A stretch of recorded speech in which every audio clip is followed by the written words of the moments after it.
Hi, this is Bridget with Life on Spectrum, and today's episode is about sex. I'm not actually going to talk to you about how to describe sex to your son or daughter, but just some helpful hints about having that conversation about sex. Number one, and the most important, is be very careful on analogies that you use when you're talking about sex. One of the ones that actually confuse a lot of my students, especially when they come to the high school, is calling it the birds and the bees. Many of them by high school realize that birds and bees do not have sex together, nor do they really have what we call quote unquote normal human or sex of regular nature. So it becomes very confusing to them of why you've called it birds and bees for the very long time. That also goes by saying that a lot of females come to me saying that their flower is blooming, and they don't understand what that really means, and they actually get very confused by those terminologies. So keep that in mind and I said before, that to use penis, vagina, and actually use the actual terms of having sex.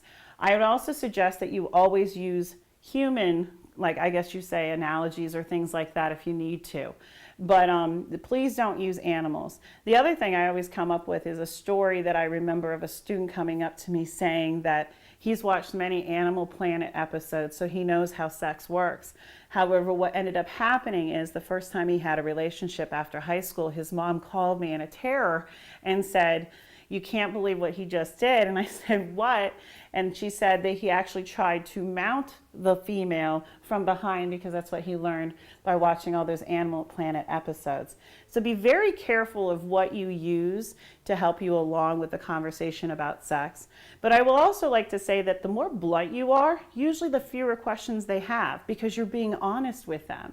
If you keep trying to cover it up with different words or not saying specifics, that's when they get very, very confused. And that's when they'll go out to the internet, or they'll go to the computers or things like that. So make sure that when you have that conversation with them, that you are very blunt and upfront, and that they should come to you and not to others.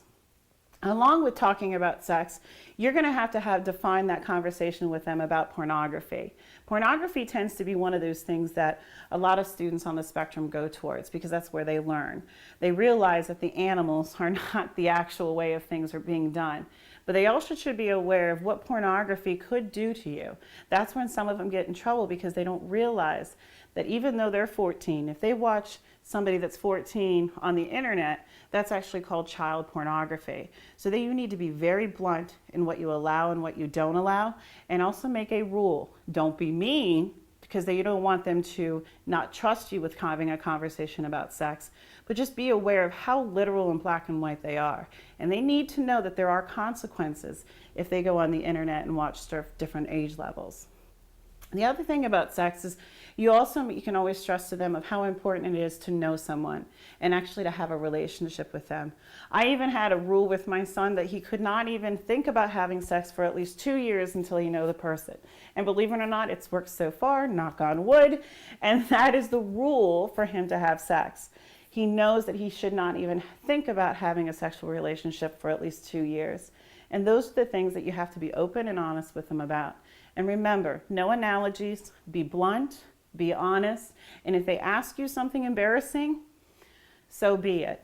One last thing, if there's ever something that you're not quite sure about, or if you're puzzling, or if you think that there's something else going on, make sure that you use your therapist, you use your family doctor, and you actually ask any family friends or even possibly a support group, because believe it or not, they've all been through it. I actually used our family doctor on a few occasions, and he was great at talking to my son, and he actually did it one-to-one, and he felt very safe, and he actually goes to him now when he has other questions. So make sure you keep those things in mind, and like I said, keep it blunt, keep it brief, and make sure you use the exact words and terminologies when you're talking about sex. Hopefully that helps, and I'm Bridget with Life on Spectrum. Thanks for watching that episode, and make sure you come back and join us again for upcoming videos. They'll be uploaded almost on a daily basis. Also, if you really enjoyed us, like us below, or even leave a comment for us to respond back to. And if for all of you that are really involved in the Life on Spectrum, make sure you subscribe to our YouTube channel. We appreciate you. We hope that this is worthwhile for you, and we'll see you next time on Life on Spectrum.